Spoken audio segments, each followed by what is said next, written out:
Olá, pessoal! Sejam bem-vindos à nossa página da Alicerce na Escola. Eu sou a professora Pamela e estou aqui para dar continuidade ao assunto que estamos abordando essa semana, que é atividade física e saúde. E hoje, mais especificamente, vamos abordar sobre exercício físico na infância.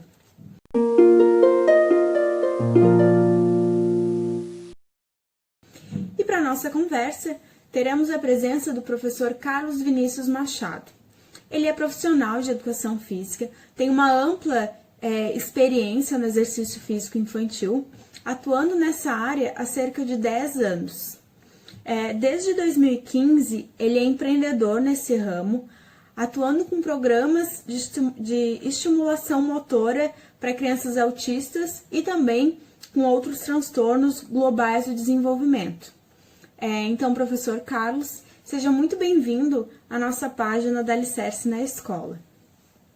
Bom, nesse primeiro momento, levando em consideração toda a sua trajetória profissional e a sua experiência, na sua perspectiva, qual é a importância e os benefícios do exercício físico planejado durante a infância? Olá, pessoal do Alicerce na Escola, é um prazer estar com vocês aqui. Eu sou o professor Carlos, atuo no desenvolvimento principalmente através do exercício físico infantil na infância e na adolescência. Fala da importância do exercício físico infantil para a gente é fundamental, né? Olhando conceitos atrás em literaturas, artigos científicos, principalmente a respeito da neurociência, onde na primeira infância a gente tem uma alta conexão de sinapses, né? Um alto número dessas sinapses, que são as ligações entre os neurônios, né? E a facilidade com que as crianças têm para aprender algo novo, para executar uma tarefa diferente na infância. Então, assim como aprender um novo idioma, assim como executar outras tarefas, a atividade física é fundamental nesse período da vida, né? Se a criança foi estimulada da maneira correta, né, com as experiências adequadas, ela tende a levar esse hábito, esse estilo de vida para o restante do seu período de vida, né? E a importância também fundamental dos pais nesse processo, né? A gente percebe que os pais ativos, eles geram também filhos mais ativos, né? A criança, quando ela consegue perceber o seu pai fazendo uma prática de exercício consistente, indo para algum contexto de prática, ela também tende a se movimentar. Então, eles tendem a imitar comportamentos, principalmente dos adultos, e esse comportamento de atividade física é super imitável. A gente consegue ver pais que praticam musculação, crossfit, as crianças entram naquele contexto e também querem se movimentar. Então criam essa predisposição para o movimento, né? Outro fator importante também, que a gente não pode esquecer de comentar, é que a prática da atividade física na infância, ela não se refere somente aos benefícios motores, né? A gente vai, com certeza, através da nossa experiência, através da nossa didática, das nossas sessões de estimulação motora, dar essa bagagem motora para a criança, né? Proporcionar experiências ricas para que ela amplie, né, capacidades que são inatas dela, né? Normalmente as crianças nascem com certos níveis de capacidade, por exemplo, flexibilidade, equilíbrio, força, mas essas capacidades elas não conseguem aumentar se o estímulo não for correto, né? Então ela precisa ser estimulada com experiências ricas, diversos tipos de movimento para que essas capacidades possam subir também. E não fica apenas nesse aspecto motor. A gente sabe que o desenvolvimento infantil, né, essa etapa do processo de vida, colocando a criança dentro de um esporte, a gente vai também abordar outros fatores. A criança se sente mais confiante para interagir no colégio, nas aulas de educação física, ela experimenta movimentos que são transferidos para outras vertentes da vida, né? Às vezes o pai procura também o exercício físico para diminuir um comportamento mais agressivo da criança, ou justamente para interagir com outras crianças, ou saber esperar a sua vez. Então a gente tem outras vertentes, principalmente do âmbito social, né, e funcional, de melhora de qualidade de vida dentro das atividades esportivas na infância. Então acredito que é fundamental, né, hoje que os pais que possuem filhos, principalmente até a primeira infância, consigam estimular e consigam levar para ambientes de prática que proporcionem essas experiências ricas, né, que com certeza vai refletir num comportamento e um hábito, né, de vida muito saudável na vida adulta. A partir da sua fala, professor, nós conseguimos perceber que esses benefícios eles são multidimensionais, abrangendo tanto aspectos físicos e motores, como também aspectos sociais e emocionais. Assim, a gente consegue compreender a atividade física como uma engrenagem fundamental no desenvolvimento integral da criança. E aproveitando esse gancho, você pode falar um pouco para a gente sobre a prática de exercício físico para crianças com transtornos globais do desenvolvimento, para crianças com síndrome de Down e também com outros transtornos e diagnósticos? Muitos pais têm receio de inserir seus filhos em atividade física planejada e também individual. Há alguma contraindicação? Agora falando um pouco sobre exercício físico infantil para crianças com algum transtorno, né, desenvolvimento, principalmente autismo, síndrome de Down, né, TOD, que é transtorno opositor, e outros tipos de transtornos cognitivos, né. Eu sou apaixonado pelo exercício físico infantil nesses casos. Eu acredito que a gente consegue uma evolução funcional, principalmente para a vida da criança, de uma forma expressiva, né? As aulas individualizadas, nesse caso, são sim um aspecto importante para essa criança, né? Às vezes a gente tem essa falsa impressão de que um atendimento individualizado ele está tirando a criança da sociabilização, mas nesse contexto não. Nesse contexto, o atendimento individualizado ele é super importante justamente para a socialização, né? Porque uma criança, quando está sendo atendida de forma personalizada, onde a pessoa compreende aquilo, as necessidades básicas daquela criança, de movimento, tudo que ela precisa desenvolver para depois, posteriormente, estar interagindo numa aula de educação física, estar no parquinho brincando com outras crianças, deixando ela mais confiante, deixando ela conhecendo o seu corpo melhor e entendendo suas possibilidades de se comunicar com as crianças, com o mundo, através do seu corpo. Isso é fundamental.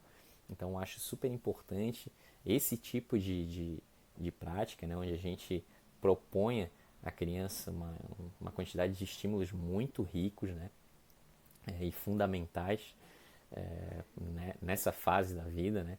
A gente tem casos de crianças, por exemplo, com autismo, que também possui algumas comorbidades, como apraxia, né, então o exercício ele vai estimular também nessa parte da fala, isso já é comprovado cientificamente, né, integração sensorial de Aires também, que através do movimento ela ajuda no autismo, né? Então a gente tem inúmeras possibilidades de estudos científicos comprovados através do movimento na melhora dessa parte funcional das crianças com algum transtorno, né? A gente precisa cuidar sim de alguns aspectos inerentes ao corpo dessas crianças. Algumas crianças com autismo, principalmente até com síndrome de Down, mais até apresentam hipotonia, que é um tônus muscular mais enfraquecido, então a gente precisa ter um cuidado na hora de prescrever algum tipo de exercício, né? Ter algum cuidado diferenciado justamente para não acabar lesionando uma criança dessa, né? Por exemplo, crianças com síndrome de Down também, que tem aqui a parte da articulação atlantoaxial aqui bem frágil, então esse contato aqui da parte cervical é bem sensível, então tomar cuidado com algum rolamento, com algum exercício que vai impactar muito naquela região, porque é super sensível e pode machucar. Então sempre usar critérios de segurança na hora de executar uma prática de exercício, né? E o mais importante é que a gente tenha a questão de saber esse lúdico com essas crianças, né? E fazer com que elas se interessem pela prática, né? Há casos de autismo que as crianças adoram se mexer, adoram o movimento, adoram a prática, mas há casos de autismo e de outros transtornos que as crianças não são predispostas ao movimento e às vezes não querem entrar no contexto, na sala de prática. Então tudo isso depende do profissional que está atuando saber, né, como vai abordar uma criança para o movimento, como vai chamar ela para a prática, para que seja algo interessante para ela, que ela queira vir de novo e também durante a sua adolescência, a sua vida adulta, mantenha o movimento. Então não há contraindicação, né? O ideal é que a gente tenha esse ambiente lúdico disponível, essas experiências motoras diversificadas para que ampliem o acervo motor dessa criança, né? É importante também que nos casos de transtorno As crianças, principalmente movimentos de coordenação fina, como pensamentos, têm muita dificuldade também. E também é papel do profissional de educação física estar atuando nessa questão, não só a parte motora grossa, né, esses aspectos também mais sensíveis, é importante que a gente tenha conhecimento. Então não há contraindicação, é importante que a gente não especialize também nessas crianças, não leve para um ambiente completamente específico, elas precisam desenvolver a parte global, né, com profissionais capacitados, com alguém que entenda, né, com alguém que já tenha certa experiência, que estude, para saber o que propor e onde vai dar esse benefício para essas crianças. Muito importante a sua fala, professor, principalmente no que se refere ao respeito à individualidade de cada criança. Isso é fundamental para o sucesso da atividade e também para a permanência da criança nas práticas. A minha próxima pergunta, ela se refere à iniciação esportiva infantil. Quando pensamos nisso, qual é a melhor abordagem para você e quais as dicas que você poderia nos dar? Quando a gente trata de modalidades na infância, esportes, né, é super importante que a gente, principalmente a gente enquanto educadores e os pais, né, que estão propostos a levar a criança para algum contexto de prática, tenham em mente algumas particularidades, né? Crianças não são adultos, então a gente, principalmente nos períodos ali iniciais, né, de 0 a 5, 6, 7 anos, é importante que a gente não especialize essa prática, né? Muitos pais que têm contato às vezes esportivo, né, foram atletas ou têm aquele sonho que a criança seja um jogador de futebol ou um nadador, né, ou um jogador de vôlei, e às vezes buscam essa especialização tão precoce.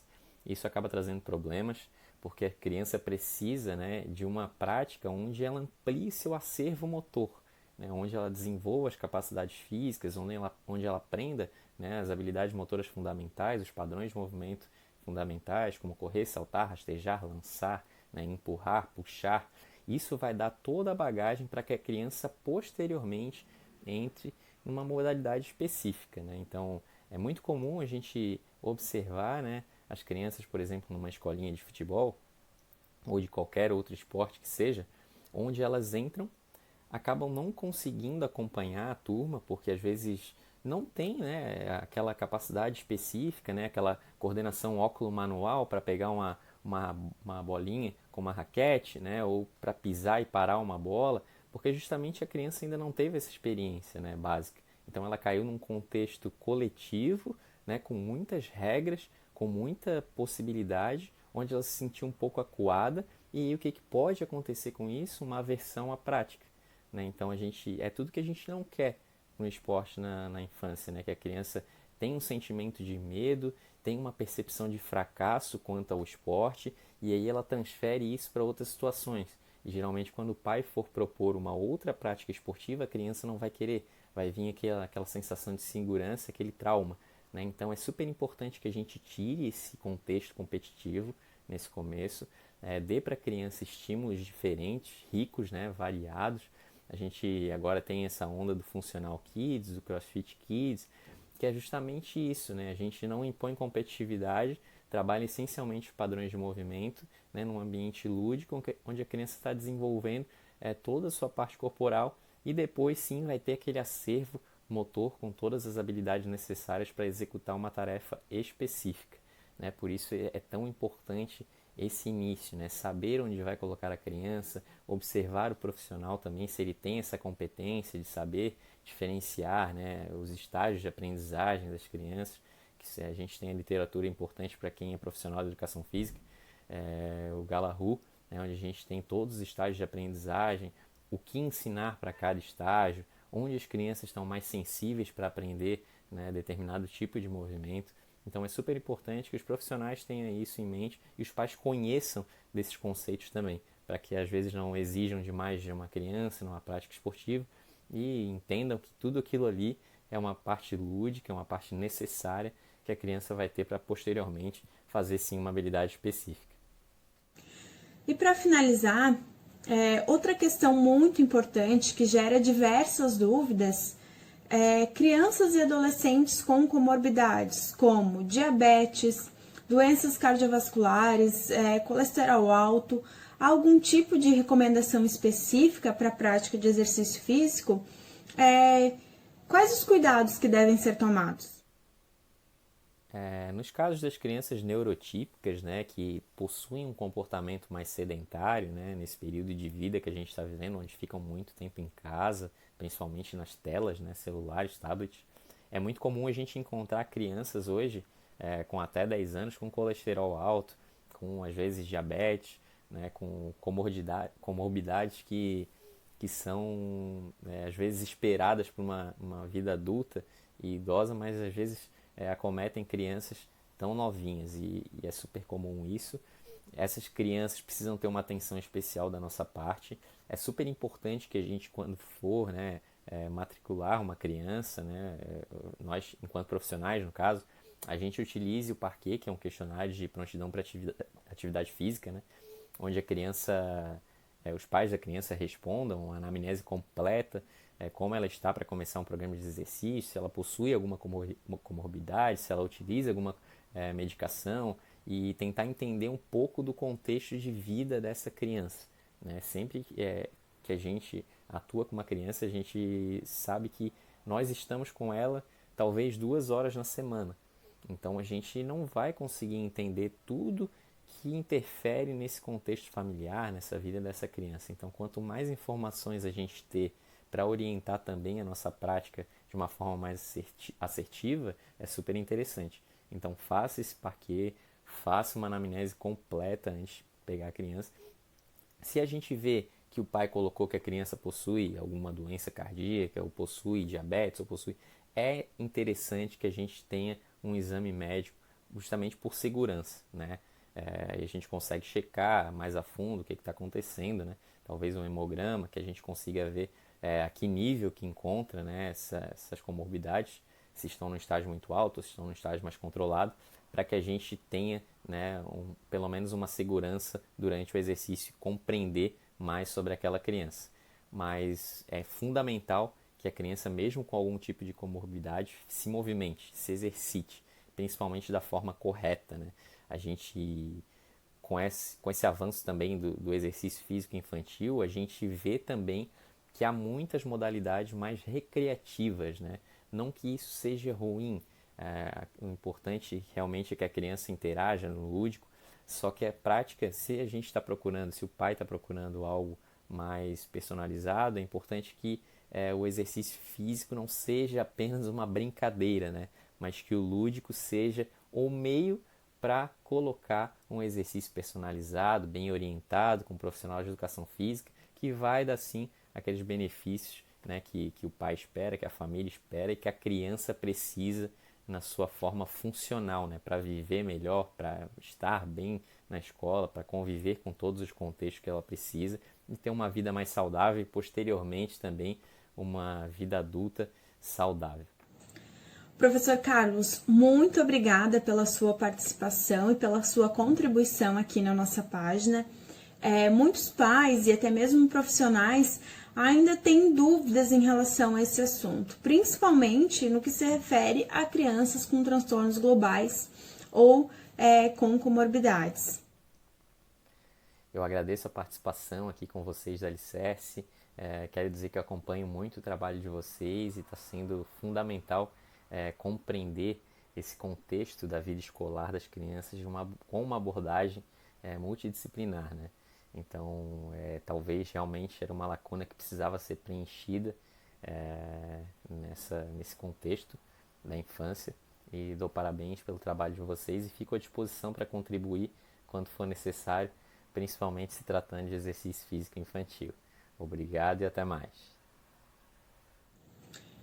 Se você ficou com alguma dúvida, escreva nos comentários ou nos mande direct, que nós vamos ter o prazer de falar mais sobre o assunto e também de tirar as suas dúvidas. Além disso, se você tiver alguma sugestão sobre um tema que você gostaria que nós abordássemos aqui, deixe a sua sugestão. Afinal, nós estamos aqui para isso. Obrigada por nos acompanhar e até mais!